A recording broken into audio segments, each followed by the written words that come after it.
पता आप जो करते हैं, आपके तौर तरीके, आपको पता है ना कि वो सही नहीं है। Don't be afraid to give up the good, go for the great. John D. Rockefeller, the richest American who ever lived.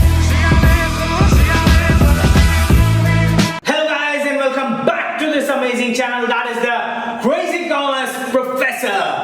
आज हम पढ़ने वाले हैं फीचर्स ऑफ कोऑर्डिनेशन, यानी कोऑर्डिनेशन के फीचर्स या कैरेक्टरिस्टिक्स। अगेन फीचर या कैरेक्टरिस्टिक्स मतलब वो जो कभी एक चीज में बदल नहीं सकता, यानी जिसको आप बदल नहीं सकते वो फीचर या कैरेक्टरिस्टिक्स बन जाता है उस चीजों का। चलिए अब बात करते हैं सबसे पहले इंटीग्रेट ग्रुप एफर्ट्स से ये क्या होता है। बोला ये जाता है that coordination is required within a group activity to unify efforts। एक ग्रुप एक्टिविटी में सबकी एफर्ट्स को यूनिफाई करने के लिए कोऑर्डिनेशन चाहिए रहता है। अरे एक इंसान को कोऑर्डिनेशन नहीं लगेगा, क्योंकि क्या वो अपने साथ ही कोऑर्डिनेशन करेगा?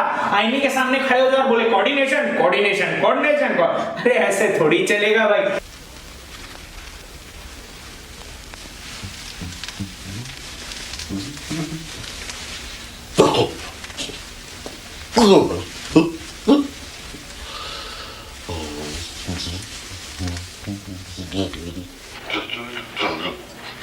He's a genius, huh? That's what they tell me. So definitely coordination is required within a group activity, यानी जहां पे ग्रुप रहेगा वहां कोऑर्डिनेशन चाहिए। चलिए आगे बढ़ते हैं। Next is ensures unity of efforts। unity of efforts यानी यूनिफाई करने की जरूरत है। सर कैसे? conflicting efforts may damage the organization।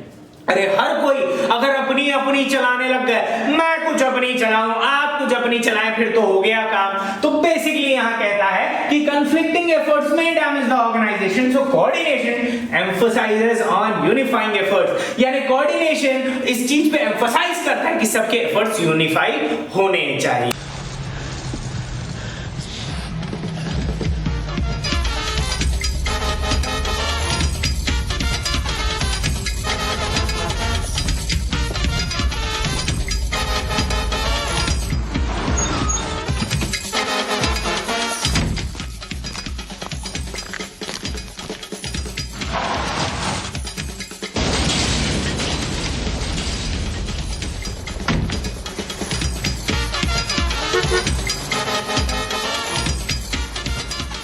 सबके एफर्ट्स एक साथ आने चाहिए। तो ये दोनों पॉइंट आई होप क्लियर है। थर्ड पॉइंट पे आते हैं कंटीन्यूअस प्रोसेस। ये कंटीन्यूअस प्रोसेस क्यों है?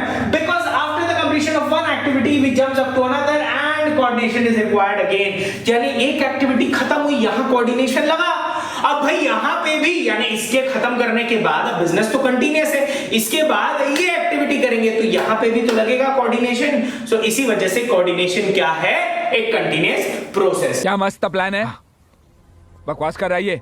हमें रोड पे ले आया, अभी जेल में डालेगा क्या पत्थर तोड़ने के लिए? बाबूया आप इसकी बातों में मत आना, ये फिर से फंसाने की प्लान कर रहा है। अरे पहले हम लोग क्या कम फंसे हुए हैं? नेक्स्ट आते हैं that coordination is a pervasive function। Sir pervasive का मतलब, pervasive मतलब पहले भी बताया हूं मैं कि pervasive means applicable to both profit and non-profit making organization। Coordination भाई प्रॉफिट वाली जगह भी लगता है, यानी प्रॉफिट मेकिंग ऑर्गेनाइजेशन में भी लगता है, यानी जहां पे आप प्रॉफिट मेकिंग के लिए काम करते हो ऑर्गेनाइजेशन में, वहां पे भी लगेगा कोऑर्डिनेशन, और साथ ही साथ non for profit making organisation में भी लगेगा। तो इसीलिए ये एक परवेसिव फंक्शन है। तो ये बोला जाता है that it is not only required in the profit organisation but also is required in the non profit organisation, therefore it is pervasive. चलिए आगे बढ़ते हैं। Responsibility of all the manager. ये रिस्पांसिबिलिटी सभी की है। अरे आपकी, मेरी, हम सबकी जिम्मेदारी है। क्यों? क्योंकि अगर हम मैनेजर हैं एक ऑर्गेनाइजेशन में तो सिर्फ टॉप लेवल उसे नहीं करेगा कि भाई हाँ सब मेरी जिम्मेदारी, सब मेरी, हाँ सब मेरी। ले सुना क्या, ये भी मेरी गलती है। नहीं भाई मेरी गलती है। नहीं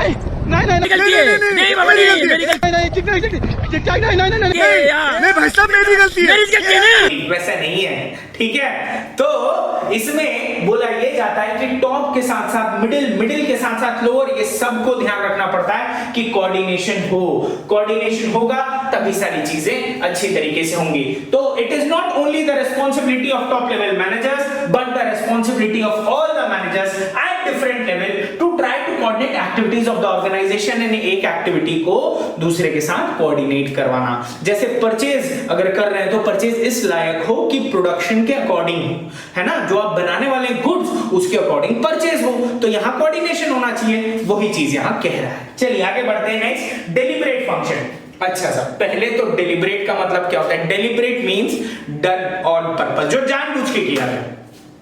कोऑर्डिनेशन जानबूझ के करता है एक कौन? मैनेजर। सर क्यों जानबूझ के करेगा? क्योंकि जब वो कोऑर्डिनेशन करता है, every manager do coordination on purpose to avoid confusion and chaos. Confusion और केओस को हटाने के लिए, यानी किसी टाइप का कंफ्यूजन नहीं क्रिएट होना चाहिए। अब केओस का मतलब डिसऑर्डर क्रिएट नहीं होना चाहिए। डिसऑर्डर यानी कोई चीज ऑर्डर से नहीं हो रही है, सब कुछ हैजार्ड हो रहा है, कुछ हो रहा है, तो वो बोला दिया जाता है कि ये चीज को अवॉइड करने के लिए बेसिकली कोऑर्डिनेशन एक मैनेजर अप्लाई करता है। तो चले अगले पॉइंट पर।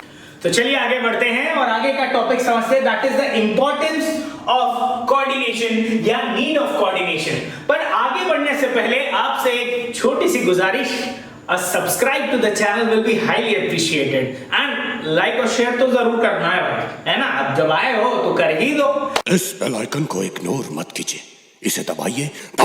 चलिए आगे बढ़ते हैं। अब आगे समझते हैं कि कैसे coordination is needed within the organisation. Coordination कैसे चाहिए रहता है एक ऑर्गेनाइजेशन के अंदर।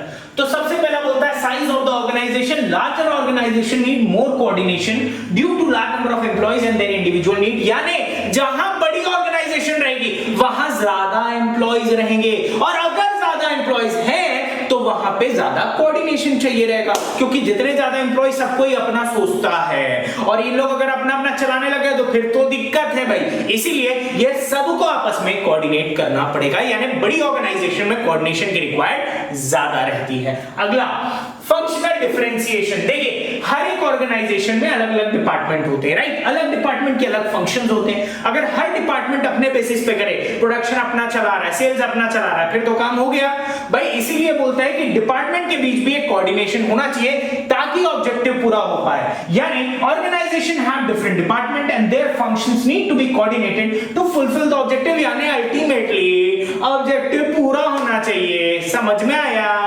तूने चोरी किया ना? तूने चोरी किया ना? अरे साले। अच्छा तेरे को कुछ लगा वगैरह नहीं, तो फिर इतना जोर से काहे को चिल्ला रहा है? स्टाइल है बाबू भैया, राजू का स्टाइल। ये बाबूराव का स्टाइल है।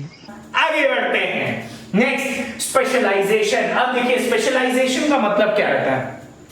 स्पेशलाइजेशन का मतलब बेसिकली ये रहता है जब कोई एक इंसान एक काम में बहुत ही ज्यादा माहिर स्पेशलिस्ट बन जाए। जैसे हार्ट स्पेशलिस्ट, किसमें वो स्पेशलाइजेशन है उसका?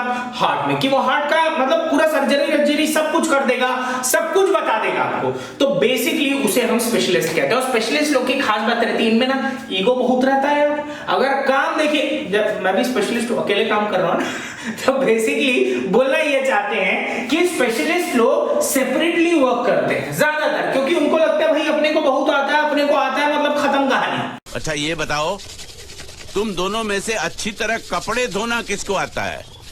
एक और काम, ये तो मैं हरगिज नहीं करूंगा। हाँ। मैं बहुत अच्छी तरीके से कपड़े धोता हूँ, इसको बिल्कुल नहीं आता। मैं इसको बिल्कुल सिखा दूंगा। नहीं नहीं, कपड़े महंगे हैं, जो नहीं जानता वो धोएगा तो कपड़े फट जाएंगे। ये काम तो तुमको ही करना पड़ेगा। अपने को ज्यादा था, अपने को दूसरे को सुनने की जरूरत नहीं है।